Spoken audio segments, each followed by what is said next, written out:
Chapter 9. Malik rested his hands on the edge of the table while he studied the sketches scattered on top of it. Dax had managed to steal drawings of some of the artifacts discovered in a recently excavated catacomb underneath Akros. One of them was particularly promising. Most of these items appeared to be from the time before the Great War, but he wasn't certain if they were the magical objects he sought. Even if they weren't, a seer might be able to use them to locate other items that had been created around the same time. It was imperative he locate the artifacts used to seal the portal more than a millennium ago. Dax stood on the opposite side of the table, along with Javen and a few others from Dax's crew. The demon still believed Malik was simply seeking valuable items for some unknown client, and Malik had no intention of correcting his assumption. Malik straightened and gestured to the drawings. "I'm willing to offer you 1 chest of gold for each item you're able to acquire, provided they're authentic, of course." Dax crossed his arms over his chest. 2 chests of gold, and another one filled with gems from the dwarven mines. He leaned forward, his eyes flashing silver before he gave Malik a sly smile. "Or I'm willing to accept 1 chest of gold and Sabine's mark." Javen frowned at Dax but remained silent. No one else had any reaction, which led Malik to believe Javen knew why Dax wanted the mark transferred to him. Malik's jaw clenched. The price Dax demanded was more than he was willing to pay. He wasn't about to turn over Sabine's mark to the demon. 1 chest of gold and 1 chest of precious gems for each artifact you acquire. Sabine's mark is mine. He pushed away the sketches. There's no guarantee these items are the ones I'm seeking. Dax leaned back and studied the mark on Malik's wrist, his expression calculating. Malik narrowed his eyes. If Dax attempted to use Sabine as further leverage in these negotiations, he might be inclined to pin the demon to the ground and rip out his throat. The warding medallion around his neck warmed against his skin. "Do we have a deal?" Malik prompted. "You may keep Sabine's mark for now," Dax replied with a trace of amusement in his tone. "The deal is set at 1 chest of gold and 1 chest of gems for each artifact we recover." Forcing himself to relax his shoulders, Malik asked, "When can I expect delivery?" "The first of these items will be collected tonight. Delivery will be made to you upon receipt of payment. We're still locating the other artifacts. They've been moved to other locations within the city, although we have reports some may have been transported farther south." Malik paused, wondering if the message Dax had sent to Sabine was related to acquiring the artifact. If she was instrumental in Dax's efforts to locate the items, perhaps he might be able to convince her to help him without the demon's involvement. Keeping his expression neutral, he spoke over his shoulder. "Levin, make the arrangements. I want the chests for the first artifact delivered by morning." "I'll make sure it's done," Levin replied. Dax's lips curved upward, his expression a little too smug. The demon was up to something, but as long as Malik got what he'd come for, he didn't give a damn what games Dax played. Dax called over to Javen, "Tell everyone to gear up. We're leaving in less than an hour." Javen nodded and started issuing orders to the people who had been standing around watching the negotiations. It appeared to be a rather large undertaking, including at least a half-dozen people. More than a few of them had some trace of magical abilities, but Malik couldn't tell how much or what kind of powers they possessed. The warding necklace he wore caused too much interference, but at least it still worked to mask his secret. Dax walked around the table toward him, his eyes trained on Malik's wrist. "How many times has Sabine refreshed the mark?" Malik glanced down at his wrist and didn't respond. Sabine had made it a point to touch the mark every time he'd seen her, infusing more magic into the design. Now that he studied it closer, he could see some slight changes to it, almost as if it were fading. "It burns her every time she has to reapply it, like liquid fire trapped under her skin," Dax said with a malicious smile on his face. Sabine would never allow someone to accept the pain on her behalf, taking it upon herself instead. If you want to play human and ward yourself against external magic, don't play with powers you don't understand. The last part was said with a sneer. Malik's body went rigid as Dax's words registered. The mark must not have settled on his skin properly due to the warding necklace he wore. He resisted the urge to curse. Sabine had been refreshing it to try to protect him, but she'd never said a word about it. Dax had known it was fading when he started negotiating the price for acquiring the artifacts, and Malik had foolishly fallen into the demon's trap. It was a minor marker, but he'd just made his interest in Sabine abundantly clear, even to the point of endangering his purpose here. If Dax believed his protection of Sabine extended to eliminating the pain she felt at reapplying the mark, the demon might try to force a confrontation. Malik needed to tread carefully, but he wasn't willing to back down either. Dax chuckled. You may hold her temporary mark, but Sabine is mine. The moment it fades and our business is done, I'll enjoy peeling your skin from your body. Perhaps I'll wear it as a cloak. Good luck with that, Malik retorted, allowing his power to rise and beat against the warding. He wouldn't unleash it yet, but it was a very near thing.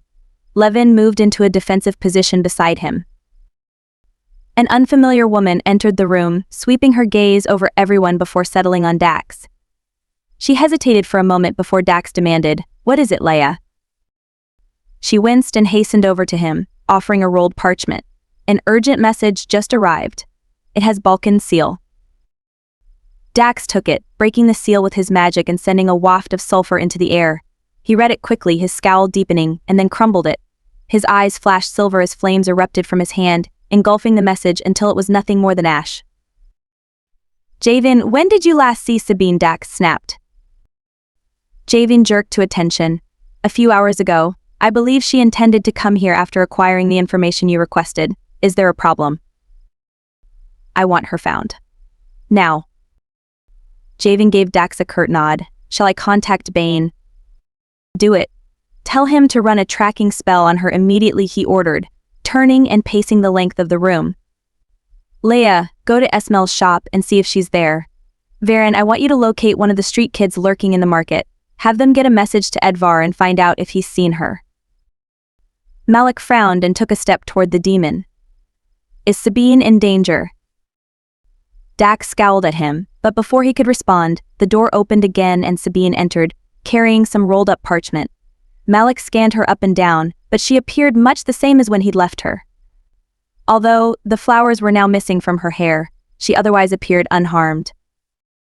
She paused, arching her brow at the serious faces in the room. Her mouth twitched in a small smile. Problem. Dax crossed the room toward her in a handful of steps. His hand whipped out blindingly fast and hooked around the back of her neck. Pulling her tightly against him, he whispered something into her ear. Sabine's face paled as she listened to the demon. She wrapped her hand around Dax's wrist. No. Did he say why? Dax's voice was little more than a growl as he said, Why the fuck do you think, Sabine? Tell me about this knife. Where is it? I gave it to Bane after I left here last night. You would have known about it sooner if you hadn't drugged me, she said, shoving the rolled parchment in his direction. Here. Either back off or find someone else to help you tonight. Dax's jaw clenched, but he grabbed the parchment and walked back over to the table. I'm not letting you out of my sight until I get to the bottom of this, Sabine. We'll discuss the rest after we finish the job. Sabine's eyes narrowed, but she didn't argue. Instead, she headed over to the table where Dax was unrolling the parchment. Javen and the other members of Dax's crew hesitantly approached. Levin frowned and gave him a questioning look. Malik shook his head, indicating he didn't know. It was unlikely this was related to the dagger Dax had given Sabine as a gift earlier. The time frame didn't match, and Dax was furious he hadn't known about this mysterious knife. Malik studied Sabine as she listened to Dax detail the plan for the tonight. Bane could have been the man he'd seen waiting for her last night. Malik had recognized the energy signature as belonging to a demon, which made sense if Bane and Dax were brothers. It was possible the knife in question was the same one he'd picked up after killing one of Sabine's attackers. He'd been surprised to see an iron weapon here, but now he was almost positive Sabine's Fae heritage was even stronger than he'd originally believed. You'll coordinate with them to take out the men located along the perimeter if an alarm is raised, Dax said to Javan. Tasha, while he's distracting them, you'll need to open the door on the north side of the building to give us entry. Eliminate any guards you find on the way. That may not be necessary, Sabine said, pulling the sketch over to her. She pointed to an area on the parchment. This second-floor entrance is rarely locked, but even if it is, it's only a simple lock and easy to bypass. The guards only go up here when they're patrolling. Otherwise, just the family and a few servants go upstairs. We can access the balcony through the gardens. She tapped on another location on the map. The rest of the interior crew can gain entry to the lower level through the servants' quarters entrance here. That should keep loss of life to a minimum. Dax arched his brow. Do you know the location of the safe? She nodded. Safes. There are at least two. One is in the library, which is right off the second floor entrance I showed you. The other is in the councilman's bedroom, which is here. She pointed to another location on the floor plan. There's also a downstairs wine cellar where he has a hidey hole. Larger objects may be stashed there. If there are more safes or hidden locations, I don't know where they are. I wasn't searching for them. How many times have you been in there? Tasha smirked. Sabine lifted her head and winked at her. Enough to know he's got one of your favorite ales in his cellar. Tasha laughed. Looks like I'll be checking out this hidey hole then. Dax nodded, studying the diagram. Fine. Sabine, you're with me. After the distraction to lure the guards away, we'll enter on the second floor. Everyone else, keep to your positions and the original plan. I want us to be in and out of there fast. Malik looked down at the elaborate floor plan and then at Sabine. If she was the key to locating this artifact, he needed to see how it was done. I'm going with you. Dax narrowed his eyes. And what makes you think I'll allow that? The fact I'm paying you. Malik held Dax's gaze, refusing to back down. I'm providing you with a great deal of coin to secure this artifact, and I intend to make sure there are no problems. This is not a request. Sabine blinked, regarding him with surprise. This item is for you. Malik nodded at her. Yes, I've hired Dax and his crew to acquire this artifact. Out of the question. This was not our agreement. You'll receive it as previously discussed. Dax snapped, crossing his arms over his chest. I will not take an untested observer along with my crew. Not only that, but I don't trust you. Name your price, Malik challenged. Before Dax could argue further or make another outlandish request, Sabine put her hand on the demon's arm. Another weapon on our side may tip the balance in our favor, Dax. If they're moving the artifact out tomorrow, you know we need to do this tonight. We haven't had time to properly case the place. Malik knows how to walk in the shadows. I think you should allow it. The air shifted around the demon, and Malik had the sudden insight Sabine was sending a small wave of her magic into him. She gave the demon a small cryptic smile and barely discernible nod. Dax turned back to him with a look of disgust. Very well, you may accompany us. In return, you will deliver another chest of coin at the same time as the rest of the payment. If you are the reason this endeavor fails and we are unable to secure the item, the full payment is still due. Malik inclined his head in agreement.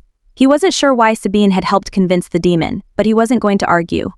The sooner he completed his mission and left this city, the better. As Sabine had warned him, Dax was growing more suspicious and less tolerant of Malik's presence. He just hoped he might be able to convince Sabine to come with him when he left. Sabine stood in the alley behind Dax with Malik standing beside her.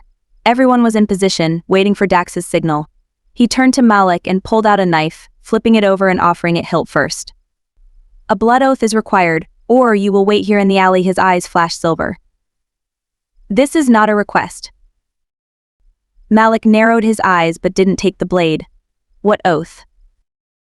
Sabine tensed, knowing this could get ugly. She had the impression Malik was as much a predator as Dax, and neither one was willing to back down.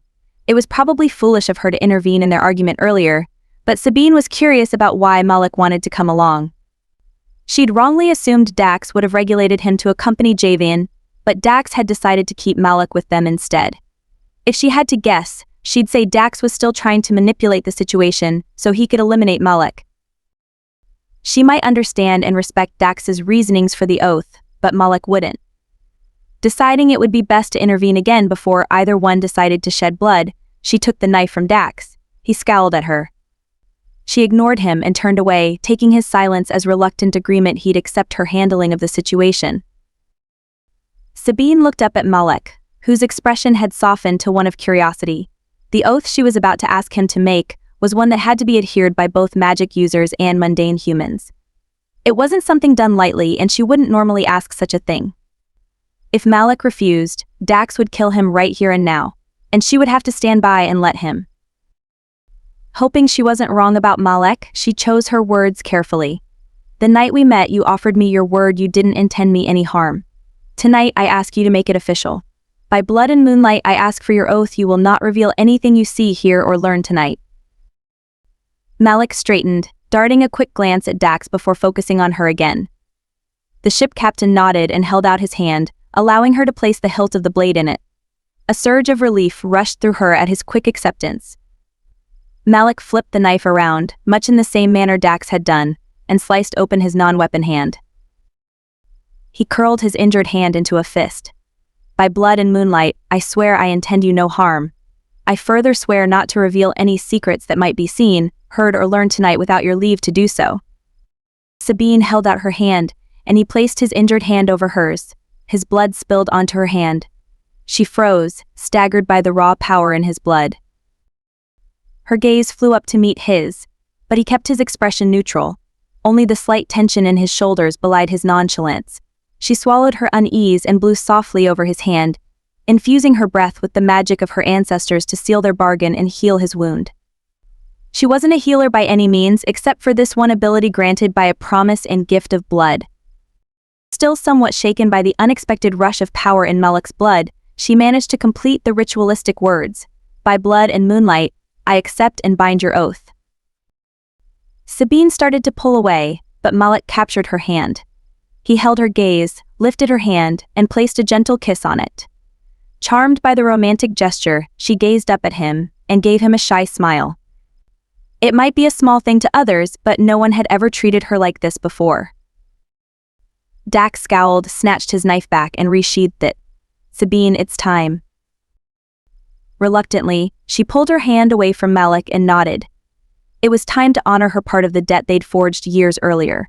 One caveat to their original agreement was if Dax's coffers dropped below a certain amount, he had the right to call upon her for assistance. He'd been spending quite a bit of coin lately trying to get information about the city council and paying off guards, but part of that was because he was trying to expand his territory. She knew Dax sometimes manipulated the situation as it pleased him, particularly when he was in a mood and she wasn't feeling accommodating, but they always adhered to their agreement. Sabine removed her cloak, needing more freedom of movement. Dax took it from her, tossing it out of the way and deeper into the alley. They'd retrieve it later, or one of his men would. Dax's hand wrapped around her neck, the skin-to-skin contact necessary for what they were about to attempt. It was only when he was hiding her presence in this manner that she could safely tap into the full scope of her magic. Otherwise, those who hunted her would be drawn to her power like a beacon. She paused for a moment, wondering if the magical burst she'd exhibited during the ambush had drawn attention to herself. Perhaps that was the reason Balkan was returning to Akros. He'd told her he would come for her when it was time to bring her home, but it was still too soon. The timing wasn't right yet. Dax stroked her neck in a warning, and she pushed aside the errant thoughts to focus on the task at hand. Dax had never been overly patient, and they had a job to do. Although major magic could be worked without blood, a few drops helped make it easier and allowed her to keep excess power in reserve. It was also risky because blood contained power, especially hers. Sabine pulled out her dagger, pricked her finger, and allowed 2 drops of blood to fall to the cobblestones. In the language of her birth, she whispered, "By blood, by magic, by rights of both, I call upon the memory of the gods who have abandoned this world. May the darkness fall and shadows dance freely within the night." Clouds, dark and ominous, streaked across the sky, stealing the light of the moon. Sabine pricked another finger and allowed 2 more drops to fall to the stones below. She knew without looking the first ones had dissipated the moment the magic consumed her blood. "By blood, by magic, by rights of both, I call upon the memory of the gods who have abandoned this world. May the light shine brightly within those who embrace the darkness." A sharp and biting wind blew through the streets, causing fallen leaves and debris to scatter. As the magical wind caressed Dax's men, it would infuse them with power, giving them enhanced speed and luck for the duration of the magic. She cut a 3rd finger and held it up. Dax leaned forward, catching her blood on his tongue before the drops could fall to the ground. He closed his eyes for a moment, and she could feel her magic rushing through him and filling him with purpose. Until the moon returned and the magic exhausted itself, his power would be magnified far beyond his normal abilities.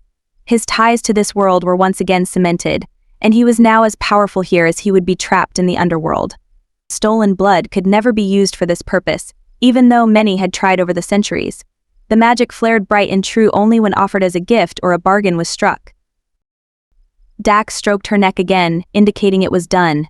He released her and moved forward to the end of the alley, waiting for Javian to initiate the distraction.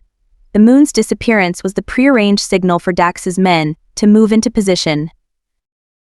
Sabine glanced over at Malik to find a stunned expression on his face. Underneath was a covetous and predatory look which caused her heart to race. She hesitated for a moment, concerned she'd misread him. But anyone with the strength of magic he possessed shouldn't have been able to make the oath he did and still intend her harm. She bit her lip, hoping she hadn't been wrong. As though sensing her unease, his expression gentled and he reached out, brushing the backs of his fingers against hers. He gave her the slightest hint of a smile as his eyes warmed. It was enough to make her relax. Oh, he might still hurt her. But the intention wouldn't be there. Besides, the heart was always at risk when emotions became involved. She wanted to trust his intentions were honorable. She just hoped she wasn't being foolish. A bird-like whistle pierced the night, the only signal they'd received to let them know the guards were being lured away. Dax hastened out of the alley and leapt over the wall to the garden, quickly disappearing from sight. She followed, jumping over the wall and trusting Malik was behind her. Landing softly on the ground, she ran toward the building. Like the magic she'd unleashed, those who sought the cover of the shadows tonight would have an easier time moving unseen. They still needed to hurry because the more people who were involved, the faster the magic would dissipate. Dax bent down, offering her a foothold. She ran, using the momentum to throw herself into the air and over the second-floor balcony. She could have made it without his assistance, but she needed to conserve her remaining magic until after they escaped. Kneeling in front of the double doors, she tested the door to find it locked. Withdrawing her knife, she pricked her finger again and coated the tip of the blade with a drop of blood. At this rate, she was going to run out of fingers. Pressing the point of the dagger into the door lock, she listened for the almost silent snick of the lock disengaging. Dax climbed over the balcony, dropping down silently. She moved away from the door, allowing him to take point. Malik appeared almost a second later, moving closer to the building and deeper into the shadows to hide from anyone who may have a view of the balcony. Dax leaned against the wall at the edge of the door and glanced down at her. She gave him a nod, indicating it was unlocked. Dax pressed his hand against the door and closed his eyes, undoubtedly using his abilities to search for any life force present on the other side. After several heartbeats, he opened the door and slipped inside. She motioned for Malik to stay close as they crept behind Dax. The councilman's home was more of a mansion than a house, with hand-carved furniture and rich tapestries. The faint scent of a cigar tickled her nose. Sabine rubbed it absently as she gazed longingly at the floor-to-ceiling shelves filled with books on almost every subject. It had been a few months since she'd last visited, and it appeared the councilman had obtained a few more tomes. Pushing aside the temptation to explore these new treasures, she headed directly for the safe embedded in the wall. It was unlikely it contained the item Dax was looking for, but they couldn't move on until they checked. Sabine moved aside the picture hiding the safe and stepped back, allowing Dax to begin working on the lock. Malik positioned himself close to the window to watch the streets below for the guards. Sabine didn't bother. Javian would keep the guards busy for a while. Instead, she ran her fingers over the books on the shelves and studied some of the newer titles. The councilman had been busy collecting books on magical items. She didn't remember any of these from her last visit. Curious, she pulled one out and flipped it open to a marked page. Malik approached her and placed his hand against her back, leaning over to see what had caught her interest. She glanced up at him but didn't pull away. Malik seemed to take every opportunity to touch her, and she'd found she enjoyed it far more than she expected. The book she'd picked up appeared to be little more than nonsense.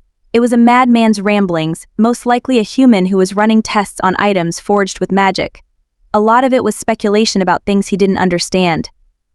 When the humans had become trapped on their world and the portal closed, they began hunting for ways to adapt to living amongst the magical races.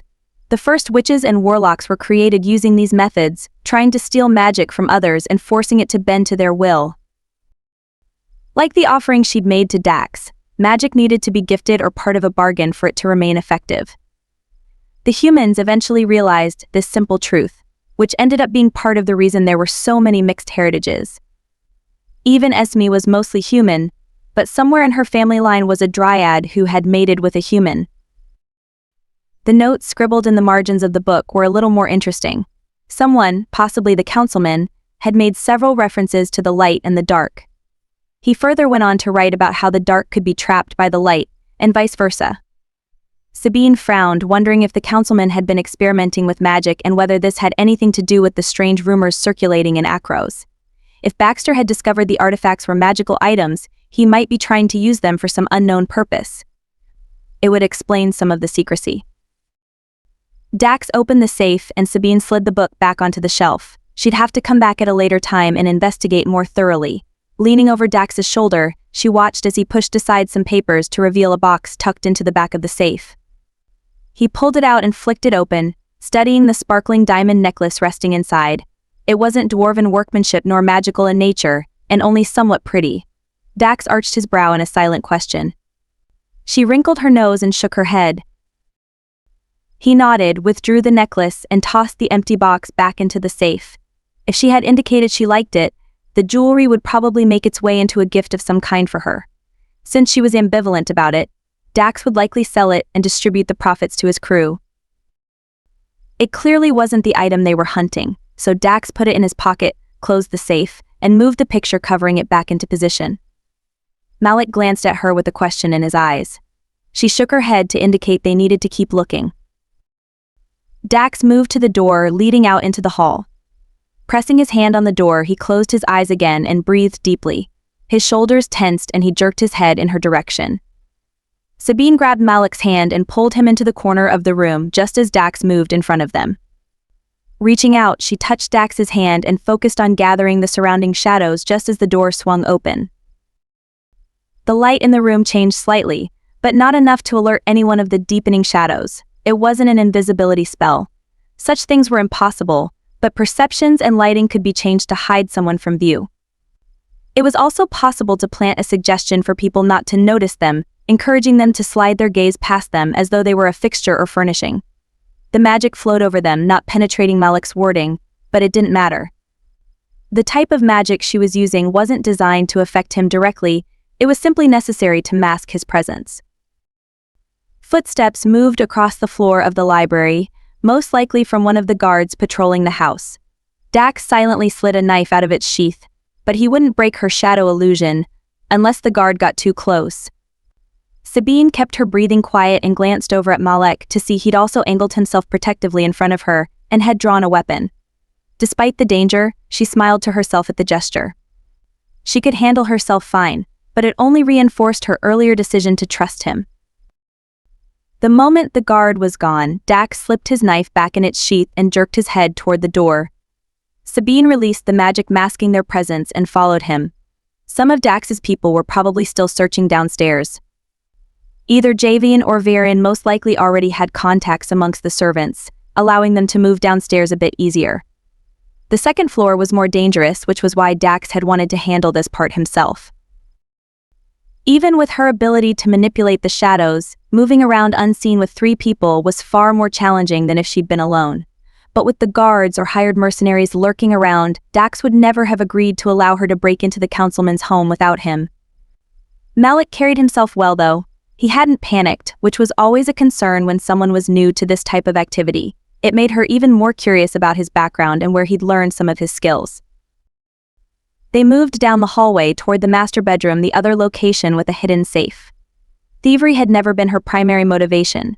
She'd originally broken into the councilman's home years earlier because she had been looking for information about the political climate in Akros. When she'd seen his expansive library, she knew she'd never be able to stay away. Dax opened the door to the bedroom. Sabine slipped inside and immediately felt the unmistakable pulse of magic in the room. She grabbed Dax's arm and whispered, "Wait." He froze, allowing her to move farther into the room. She closed her eyes to better focus on the threads of power calling to her. It was subtle and elegantly crafted, but it was difficult to sort through all the layers. She shook her head and tried to bury the unease plaguing her. Dax moved beside her. "What is it?" "Fae magic of a sort. Ancient. But it's different from anything I've felt before. It's been changed somehow." She let her voice trail off, unable to fully explain what she was picking up. It was almost as though there was a component about the magic that had changed from its original purpose. Malik arched an eyebrow. "Do you know where it's coming from?" She swallowed and nodded, walking over to where she knew the safe was hidden. Unlike the safe in the library, this one was seated in the floor. She moved aside the heavy woven rug covering it, and Dax knelt beside her, studying it. Any traps? She frowned, placing her hand directly on the safe. She closed her eyes and sent her awareness outward, but she didn't pick up anything except the strange magic. I can't be sure. Something is strange about the item in there. It may be interfering with my senses. Dax muttered a curse under his breath. She frowned, but it was impossible to offer him any real assurances. Something wasn't right, but she couldn't tell any more than that. Malik, watch the door, Dax ordered and pulled out his lockpicks. Sabine sat back on her heels, waiting for him to work through the lock. In a few quick movements, he'd slid the tumblers into place and wrenched open the door. A black velvet bag was inside. The shape revealing the object was longer than the length of her hand. Dax started to reach inside, but she grabbed his wrist. Wait, let me. His inquisitive gaze flew to her, but she couldn't put it into words. She knew this item was dangerous to him, but she didn't know how. Leaning down, she picked up the cloth pouch, the heavy weight somewhat surprising. When nothing happened, she relaxed and opened the bag to ensure this was the item they were seeking. It was a golden chalice encrusted with several precious stones. The workmanship was remarkable, and unlike anything she'd ever seen. She held it toward Dax to show him, and he thrust his hand into the bag. His back bowed and a shout exploded out of him, his eyes flashing silver and staying that way. His skin shimmered, the color deepening to a sickly blue-black. Sabine gasped, terror flooding through her as Dax's tenuous grip on his demonic abilities faltered. Something was draining his life force and pulling his demonic powers to the forefront. His hand tightened around the chalice, and his body started to tremble uncontrollably. Flashes of gray light snaked up his arms, pulsing in time with the magical trap surrounding the chalice. Sabine fumbled, trying to pull out her knife as Dax let out an ear-deafening roar that undoubtedly alerted everyone within the surrounding buildings to their presence. Malik swore and dragged a dresser in front of the door to barricade it. If you can snap him out of it, you need to hurry. We won't have much time until they break down the door. Sabine blew out a breath, knowing they had even less time than that. The gray color of the magic imprisoning Dax could only be the work of a necromancer or one of its minions. Necromancers always corrupted the natural order of things to suit their purposes. They sipped on souls the same way she might enjoy a glass of fairy wine. If she couldn't bring Dax back under control of himself, he'd rend a path of death and destruction in his wake until the spell killed him. The only thing that might work was to counteract the death magic with a source of life. Slicing open her hand with the edge of her blade, Sabine slapped her bleeding hand against Dax's mouth. He latched on, drinking it as she poured her blood and power into him. Hopefully, it would be enough to break the chains tethering him to the chalice. It fell out of his hands with a clatter, but he continued drinking until Malik wrenched him away from her. Dax's eyes were still silver, but he was power-drunk and would remain that way for some time. Even worse, her efforts hadn't worked. The gray magic of the necromancer still surrounded him. She scooped up the fallen chalice, understanding she needed to break the magical link Dax had formed with it. Until she did, none of them would be safe and it would continue draining his life force. The power she'd offered him was only a temporary boost, and she didn't know how long it would last until it started stealing his life again. Excruciating, white-hot pain lanced through her. She struggled against succumbing to it and tried to focus on the magic affecting Dax. A ward, vaguely familiar to one she'd seen before, had been embedded over the chalice. This was the source of the gray magic attacking Dax. Her hands trembled. The magic contained within the chalice itself was even greater than the trap. But she couldn't afford to be distracted by it right now. Whatever the chalice was, it wasn't killing Dax. A necromancer had crafted a lich ward, a nasty piece of spellcraft specifically designed to drain someone's life force. Dax must be the intended target, which was why she could still see the gray magic surrounding him. It was impossibly complex, and Sabine didn't have enough time for a more traditional severing of its hold over Dax. She turned her attention to the chalice itself and the source of power she sensed within it. Some long-dormant part of her knew it was crafted by the Fae. She explored it carefully, searching for a way to use it to break the hold over Dax. An unfamiliar scene flashed through her mind's eye. A ritual. Drums. Words etched into her mind, unlike anything she'd heard before. It was a memory, but it had never been hers. The scent of sulfur and burnt leaves filled the air, But it wasn't from Dax's power or even from the necromancer's trap. It was a long-forgotten remnant from the time the chalice was first forged. In her hands was an object of power. Like the fairy wine she enjoyed drinking, the chalice offered her a shocking insight. Only a fae could wield the chalice and claim its power. The trap itself was a perversion, fixed in place using a combination of undead and demonic blood. It was clumsy and coarse compared to the elegance and beauty of the magic contained within the artifact. It might be possible to use that power to break the necromancer's spell. All magic demanded a sacrifice, even if it was hers. Blood dripped from her hand and she smeared it over the chalice, coating the gemstones in an offering. She gasped as the magic of the chalice rushed through her, strong and more potent than anything she'd ever experienced. Sabine's glamour fell away as she grappled the tidal wave of power, attempting to direct it to break its hold over Dax. Her skin began to glow, her hair lightening into an impossible shade of silver that could never belong to a human. The winding, silver thorn tattoos that were the hallmark of her heritage reappeared on her hands and arms, pulsing with magical intent. Someone or something thudded against the door, trying to break it down. She ignored it and gripped the chalice tightly, refusing to release it. The power from the chalice rushed through her, trailing up her hands and arms, burning along the path of the markings on her skin. The magic was both unseelie and seelie, before they had ever been sundered. The chalice was an ancient relic, forged from a time when the gods still walked this world. It was flavored with their power. Items of power had their own awareness, and this one was no different. Sabine had never held one before, but she recalled the lessons she'd learned as a child. Understanding what it wanted, she stopped fighting. Instead, she poured her power into the chalice, connecting with it and letting its power flow over her. It recognized her as worthy, and the magical attack ceased abruptly. The golden cup fell from her hands, clattering to the ground, and she slumped over, gasping for breath. Malik reached for her, but Dax growled. "Don't touch her." "Dax," she whispered, recognizing most of her magic had been used trying to break the trap holding him. Dax wrapped his arms around her and pulled her to her feet. The pounding at the door continued, and she dimly heard the sound of wood splintering.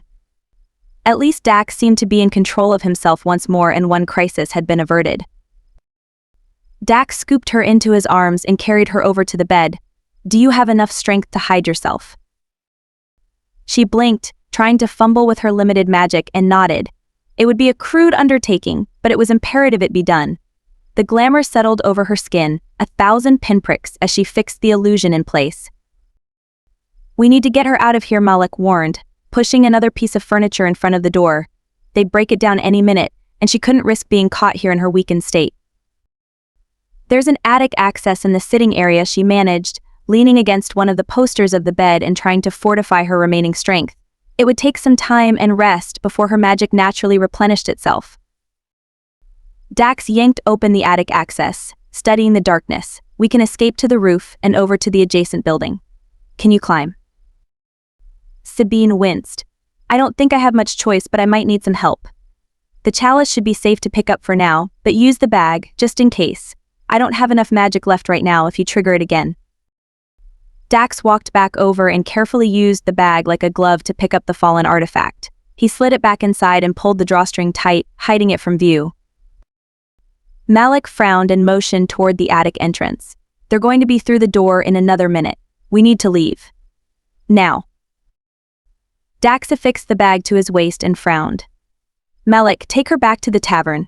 Keep her off the main streets and out of sight." Malik moved over to her and wrapped his arm around Sabine, pulling her to her feet.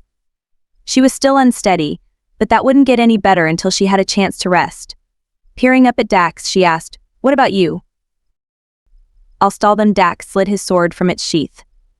He turned back to Malek, his eyes flashing silver. "If any harm comes to her, I'll hunt you to the ends of the world and beyond." Malek's jaw clenched. "Nothing will happen to her. I won't allow it." Dax gave him a curt nod. Malik started to lead her toward the attic access, but she stopped beside Dax and looked into his eyes. "Come back to me, Dax." His mouth curved upward into his telltale smirk. "Run along, little Fae. I have people to kill." She reached out, placing her bleeding hand against his sword arm. "By blood and magic, I offer you my strength and demand you return to me." His eyes flashed silver as her power flowed toward him, and he jerked away. In a voice barely recognizable, he roared, "Go, now." Without waiting for her to say or do anything, Malik swept her toward the attic access and pushed her up the ladder. It was none too soon as the door splintered and crashed open behind them. Chapter 10. Malik glanced at Sabine. She'd been leaning on him heavily for the past 10 minutes, but her usual grace was absent as her steps became even more sluggish. He bent down and scooped her into his arms. She didn't object. Instead, she trailed her fingertips over his chest. "There's an old temple east of here. We need to get to the burial stones." He frowned. "What's there?" Her eyes fluttered shut as she murmured, "A crypt. Tell Edvar to call Bane. He can lead you through the tunnels under the city, but you have to show him." Alarm flooded through him as her voice trailed off. He squeezed her gently. "Keep talking to me, Sabine. What do you want me to show him?" She blinked open her eyes, but they were unfocused. Whatever she had done inside the councilman's home had stolen all her strength. She swallowed. "I won't be able to stay awake much longer. By blood and magic, I release you from the confines of your oath to share your knowledge of what happened tonight with Bane and Edvar." His brow furrowed. "You want me to tell them everything?" "They're both sworn to keep my secrets. Show Bane your mark. He won't kill you." Malik fell silent as her remaining magic settled over him, shifting the confines of his oath so he could reveal her secrets to this other demon. Malik frowned, debating whether to abandon this entire charade. Sabine was exhausted, and he needed to get her to safety. It was tempting to steal her away from the city until she recovered, but she trusted these people. If he had any hope of convincing her to trust him too, he needed to play by her rules for now. Keeping his voice gentle, he urged, "I'll take care of everything. Just rest." She nodded and leaned her head against his chest again. He felt her relax in his arms a few minutes later, and he knew she slept. He paused in the alleyway, breathing in her intoxicating scent, and battled his instincts. It was getting more difficult to stay in character the longer he remained in her presence. Now that he'd had a glimpse of the real Sabine, the one hidden underneath layers of intricate glamour, he needed to be even more careful. In his wildest dreams, he'd never expected to find a full-blooded fae hiding within the city, much less one with her level of power. Malik continued walking, staying in the shadows and off the streets as much as possible. Except for the maps he'd studied in preparation for his arrival, he didn't know the city very well. The temple she spoke of was deep within the oldest area of the city. People hadn't worshipped the old gods for centuries. As a testament to their abandonment, the surrounding area was mostly deserted. Moss and vines covered the cobblestone streets, reclaiming the territory. An uneasy chill went through him, and he walked silently, feeling eyes tracking his progress. The gate surrounding the temple was falling in some areas and completely collapsed in others. A strange stillness filled the night, as though even the spirits haunting this place held their breath. He paused and swept his gaze over the area. Someone was definitely watching, but he didn't see any sign of them. Malik pushed open the gate and headed inside, toward the back of the temple where the burial stones should be located. The giant stone obelisks were scattered throughout the grounds, each one dedicated to a different god. At the rear of the crumbling temple stood two stone figures, a god and goddess, pressing their frozen hands together in a show of solidarity. Magic hung heavy in the air, and Malik ignored the oiliness that coated his skin as the ward around his neck tried to fend it off. He took a few steps toward the statues and called out, "I know you're there. I have a message for Edvar." After almost a full minute, a young boy, no more than 7 or 8 years in age, stepped out from behind a burial stone. In a wavering voice he whispered, "She's not dead, is she? Did you hurt her?" No. Malik studied the child a little closer. He was even younger than the boy Sabine had spoken with in the alley when they first met. "She's alive, but she needs help. Are you Edvar?" The boy shook his head and motioned for him to follow. "No, but I'll take you to him." He scampered behind the burial stone again and moved aside some bushes. A tunnel descended into darkness. "Stay close. Walk in my steps. Light doesn't work here, but I know the path."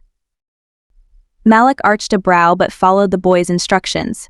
The moment he entered the tunnel, The strong chill of magic crossed over his skin. It was different from the source of power he felt from Sabine, but it was similar.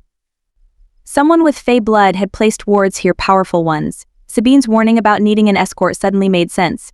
If a Fae had set traps here, no one would be able to pass without severe consequences. He doubted even the warding around his neck could protect him. The boy stepped forward, and a trail of green illuminated his footsteps. Malik's eyes widened in surprise. It was some sort of moss generating its own light. Someone, most likely Sabine, had shown the child where he needed to walk. He had the suspicion anyone else who tried to infiltrate the crypt would find themselves hopelessly lost or trapped. "What's your name?" Malik asked, making sure his footsteps followed the exact same path of the boy. "Toby," he said without looking back over his shoulder. He stopped at a small alcove and traced a pattern over it with his finger. The wall shimmered briefly and disappeared. Malik inhaled sharply at the realization it was simply an illusion. He'd swear Toby was human, but the child had manipulated the magical protection with no small measure of competence. Someone had spent a great deal of time teaching him. From the heavy scent of magic coating the air like a blanket, the entire area could be an illusion. He'd seen enough magic over the years to know one misstep or incorrect rune would likely mean the death of anyone who attempted to navigate this place without an escort. Malik followed the boy down the corridor, stepping on the same moss-covered stones that continued through here. They turned down different paths enough times to convince Malik they were traveling in circles. But such was the nature of Fae magic. It wasn't a coincidence people could go missing for years after falling afoul of them. He glanced down at Sabine, still in his arms. With the strange green glow offering a bit of illumination, Sabine appeared even more Fae-like. He didn't think he'd ever forget the memory of her true appearance. She was exquisite, and he understood why she'd hidden her appearance underneath layers of glamour. No one who ever saw her true appearance could ever mistake her as anything other than Fae. Malik couldn't help but wonder how she'd learned about these tunnels and whether she'd been the one to teach Toby how to navigate them. It would explain the worry he'd seen in the child's eyes that something might be wrong with her. Sabine was shrouded in secrets and mystery as thick as the glamour that protected her. Toby paused at a third wall and traced another symbol. It flared briefly, and Sabine murmured something unintelligible in her sleep. Malik frowned and focused on a narrow stairway leading upward. Toby started climbing and stopped right outside a door. Without bothering to knock, Toby pushed on the silver handle and the heavy wooden door swung open without making a sound. They entered a small chamber-type room, and the boy whistled loudly. A teenage girl wearing a simple but clean dress in the style of a maid or servant entered the room. Her eyes widened at the sight of Sabine in his arms. She took a step forward and urged Toby, "Run and get Edvar. He's in the training room. Hurry." "Don't worry, Talia. He says Sabine ain't dead." Toby darted down the hallway without waiting for a response. Talia swallowed and gave Malik a questioning look. Was he telling the truth? Will she be okay? "She's sleeping, but I must speak with Edvar right away." Talia nodded, her shoulders slumping in relief. "Thank the gods. There's a room Sabine stays in sometimes. I'll show you." He followed Talia down another hallway. She turned down an adjacent corridor and unlocked a heavy wooden door. Pushing it open, Talia gestured for him to place Sabine on the bed. Malik's gaze swept the small room. It was bare but functional, consisting of only a small bed and chest. If Sabine spent any time here at all, there was no trace of her to be seen. He carefully laid her down, brushing his fingers against her cheek. Her skin was cool and paler than he'd like, but she didn't seem to be in any discomfort. She just seemed weak and tired. He didn't know what exactly she'd done power-wise, but it had cost her greatly. Talia took a step toward him. "I've only seen her like this once before. It scared me then too." Malik frowned. "What happened?" Talia hesitated, tugging on the edge of her smock. "It was when she brought Toby to us. He almost died, but she saved him somehow. She collapsed afterward, and it took Toby a long time to recover too." Did she save you tonight, or someone else?" "I'm sorry, but I swore an oath not to discuss what happened," he admitted, wishing he knew exactly what she'd done. Dax had been out of control, trapped in some sort of magical enchantment tied to the chalice. Malik was going to intervene, but then she'd done something by cutting her hand to bring him back from the brink. Sabine asked me to bring her here before she passed out. She knew she'd be safe here, She must trust you a great deal." Talia smiled and tucked her braided hair behind her ear, the mannerism reminding him of Sabine. "None of us will ever betray her. Most of us owe our lives to her in some way." Malik sat on the edge of the bed, trying to appear less formidable. "Does Sabine live here with you?" Talia shook her head. "No, I think we all wish she'd stay here, but she worries about drawing too much attention to us. I try to change the linens in here every so often, but she won't let me do more than that." Footsteps sounded outside in the hallway, and a young man rushed into the room with Toby right behind him. At the sight of Malik, his hand immediately went to the weapon at his side. "Get away from her," he snapped. Malik arched a brow and stood, but he didn't move away from the bed. "Are you Edvar?" He inclined his head but didn't release his weapon. "Yes. Who the hell are you?" "I'm Malek." Sabine's unconscious but otherwise unhurt. "Before she passed out, she asked me to bring her here to you. She wants you to call Bane." Talia's face paled. Toby backed away a few steps, his eyes wide in fear. Edvar muttered a curse. "Talia, go clear the lower levels of everyone except Raf and Shari. Toby, lock down the crypts." Without a word, Toby disappeared. Talia hesitated. "She can't mean for you to bring him here, can she?" "Go now," Talia Edvar ordered. "Sabine wouldn't have used those words unless that was what she needed. She trusts him, so we need to do the same." Talia swallowed and ran from the room. Edvar walked over to the chest and opened it. He withdrew something that appeared to be a small wooden disc and drew his knife from its sheath. He took a step toward the bed, but Malik moved in front of him. "I think you need to tell me what you plan to do with that first." Edvar narrowed his eyes. He might be on the cusp of manhood, but there was a depth to his gaze as though he'd lived a lifetime already. "I don't know you or owe you any explanations. Sabine wanted you to bring her here for a reason. Now move aside and let me do what I must." Malik held his gaze for a long time. He was tempted to push the issue, but Sabine likely wouldn't appreciate him bullying someone she wanted to protect. If his suspicions were correct, Sabine was protecting all the children within these walls. Malik stepped aside, and Edvar dropped to his knees beside the bed. His hand trembled slightly as he lifted Sabine's uninjured hand.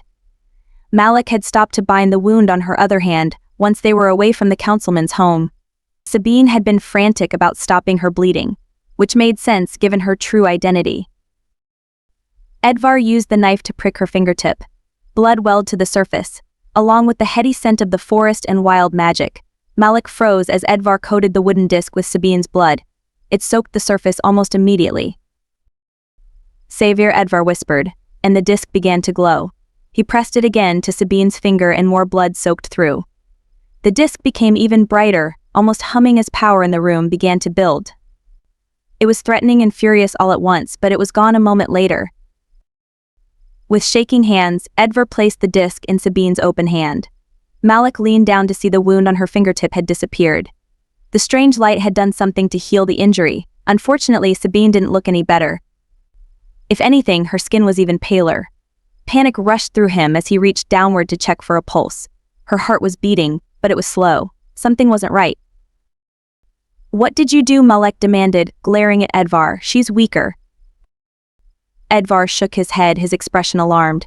"That can't be. She told me what to do, and I did it exactly as she said. It's supposed to summon Bane." "Who is Bane to her?" Edvar stared at him. "He's an assassin." "The assassin. He runs the Assassin's Guild here in Akros." "Are you mad?" he roared, bending over to lift Sabine back into his arms. Edvar flashed his knife, and Malik spun around, slamming him against the wall. He disarmed the young man and tossed his knife aside. With a scowl, Malik said, "An assassin. You called an assassin here when she's this weak." "Bane won't kill her," Edvar argued, jerking away from him. "No, I won't," a man said from the doorway. Malik narrowed his eyes at the newcomer. It figured. Another demon, and this was the same one who had been on the street waiting for her the night they searched Terrence's home. This must be Dax's brother. Rumors about demon siblings claimed they frequently competed and even killed each other when they reached maturity. Apparently, that hadn't happened yet. Bane swept his gaze over Malik, and his mouth twisted in a smirk. The ship captain, I presume. Malik inclined his head a fraction. You'd be correct. Bane grunted and walked over to the bed. Malik moved forward to block his progress. Hurt her and you die. Bane chuckled. Move aside, ship captain. She called me here. You may carry her temporary mark out of obligation, but I was gifted with her mark as a sign of trust. He flashed his wrist, the complete pattern more intricate and vibrant than the one on Malik's skin. It reminded him of the tattoos he'd seen on her arms when her glamour had fallen. Now, move aside so I can help her. It pained him to do it, but Malik allowed Bane to pass. Sabine trusted him, just like she seemed to trust Dax. The demon sat on the edge of the bed and frowned. How long has she been like this? Almost 2 hours, Malik admitted, trying to bury his unease. He should have ignored the consequences and gotten her safely away before now. She wasn't this bad until Edvar called you here. Bane muttered a curse and picked up the wooden disc. He wrapped his hand around it, and when it opened, the disc crumbled to dust. She was too weak to risk a calling. Edvar swallowed. Can you help her? Bane didn't reply right away. Instead, his gaze roamed over Sabine and his frown deepened. He unbound her cut hand, but it was already healed. I don't see any other injuries.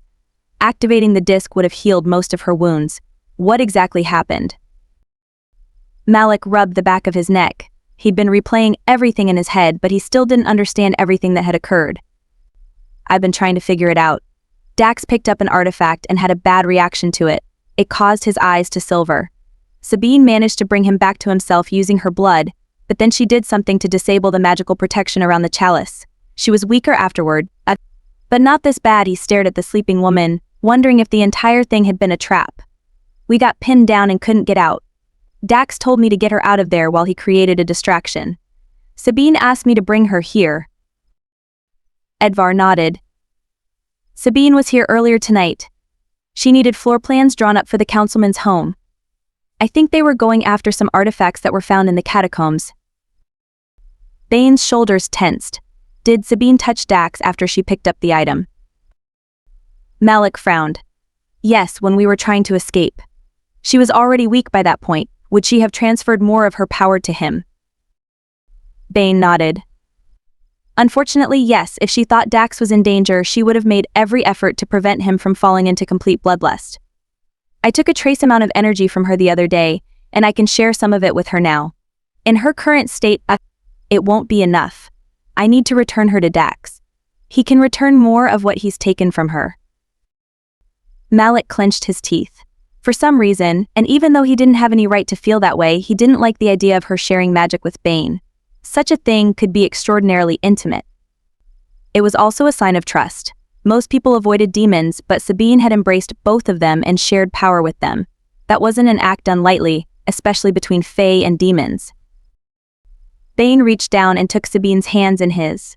The air shimmered around them, but it was barely discernible. If Malik hadn't been watching for it, he never would have noticed. Sabine's eyes fluttered open. You came, she said softly. Bane chuckled. You called me with blood and magic. Yours is always impossible to resist. She gave him a weak smile and grasped his hands. Will you lead Malik back to the tavern through the tunnels? The guards will be looking for us. I don't think.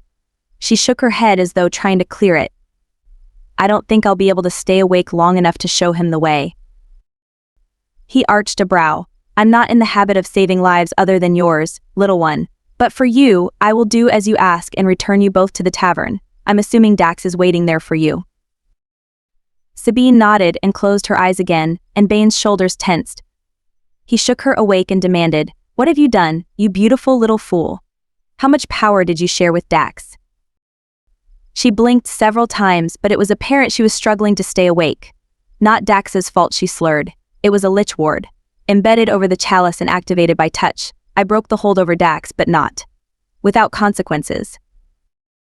Where is this chalice? With Dax, but it's old, Bane. Very old. Both seelie and unseelie. Light and dark fused together. Like the book said, she gripped his hand tightly and tried to sit up. My glamour failed. Dax couldn't shield me. He was fighting off the effects and offered himself as a distraction so I could get away. My brother was a fool to take you with him, Bane muttered and pulled her off the bed. I'll take you to Dax, but I will not leave you with him. There will be repercussions from this, Sabine. You can't interfere with our agreement, she managed, struggling to stand on her own. When she faltered and Malik reached for her, Bane hissed at him, his eyes flaring silver. Malik's hands curved into fists, regarding the demon with irritation. If he forced the issue, Sabine might get hurt, but standing down was one of the most difficult things he'd ever done. Don't, Sabine whispered, placing her hand against Bane's chest. Malik helped me.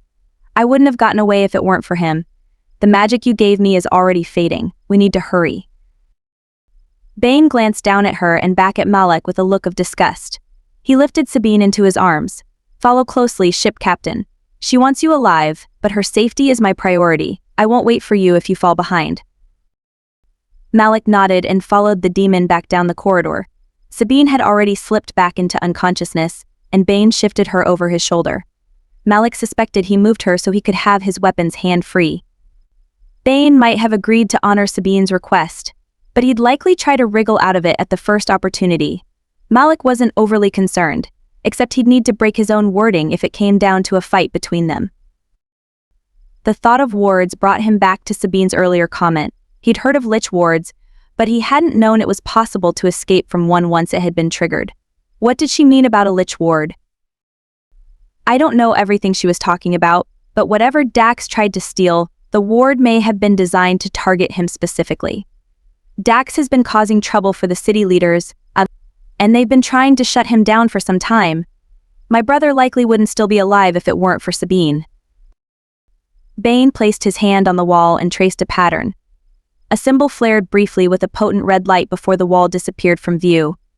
Whatever magic Bane had poured into the mark had shifted the barrier hiding the passage. Malik suspected no one other than a demon could have opened that particular wall. The way into the crypt might normally be closed to Bane, except for this one time when Edvar had summoned him. Malik walked quickly down into a tunnel that smelled like it was connected to the sewers. His nostrils flared, but he ignored the stench. It was a powerful deterrent for anyone who might want to explore this area, but he was more concerned about Sabine. Will she recover? Malik asked, following Bane across the raised platform. A quick glance over the side confirmed his earlier suspicion. Sewer water flowed below them. Eventually Bane said, shifting Sabine again before he leapt over a narrow break in the platform. The trap they set burned through a great deal of her power.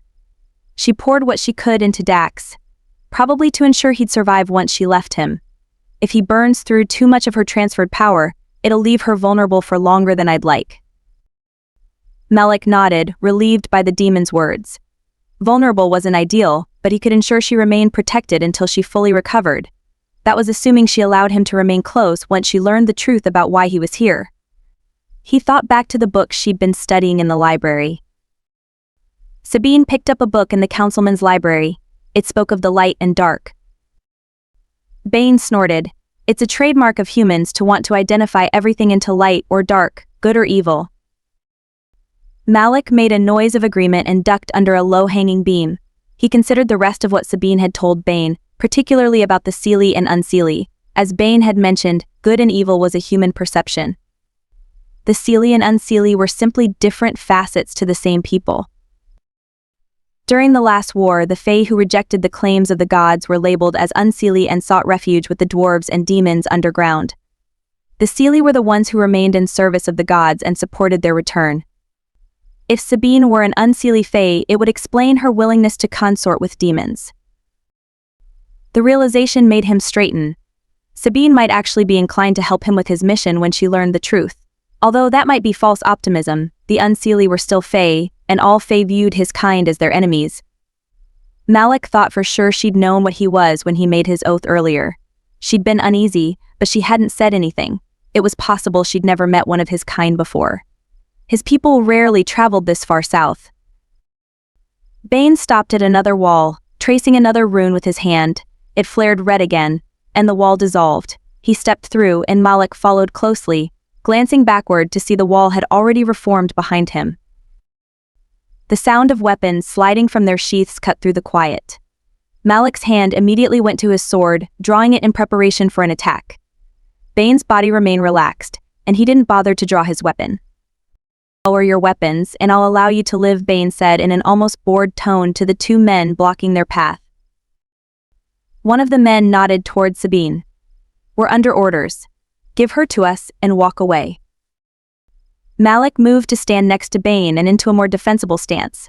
He didn't recognize either of the men, but that wasn't unexpected. He hadn't gotten to know many of the people here yet, but they were probably Dax's men. They didn't have the look of city guards or even of the mercenaries he'd seen outside the councilman's home. The second man hesitated and then slid his blade into its sheath. "Stand down, Aharis. If you try to take her from him, neither of us will survive." Aharis scowled at his companion. "Dax will kill us if we don't return her to him." Bane ignored Aharis and regarded the second man. "I recognize you. You're Jacoby, correct?" Jacoby inclined his head. "Yes, and you're not welcome here, Bane. Dax has ordered a search of the city to locate Sabine. Your efforts in aiding her are appreciated, but Dax won't be pleased if we allow you to trespass. Will you allow us to take her to him?" "Sabine will not leave my sight," Bane said, with a trace of a growl in his voice. Malik sheathed his weapon but kept his hand on the hilt. Keeping his expression neutral, he said casually, "Perhaps we should take Sabine back to my ship. Dax asked me to return to the tavern with her, but if his people impede our efforts..." He trailed off and shrugged. "I'm not willing to risk Sabine being harmed if it comes to a fight. I doubt Dax will appreciate anyone putting her in harm's way either." Aharis paled and lowered his weapon while Jacoby frowned and regarded them both warily. Bane snorted in amusement. Malik smirked. At least he'd made his point. Jacoby sighed. "Very well, we'll take you to him,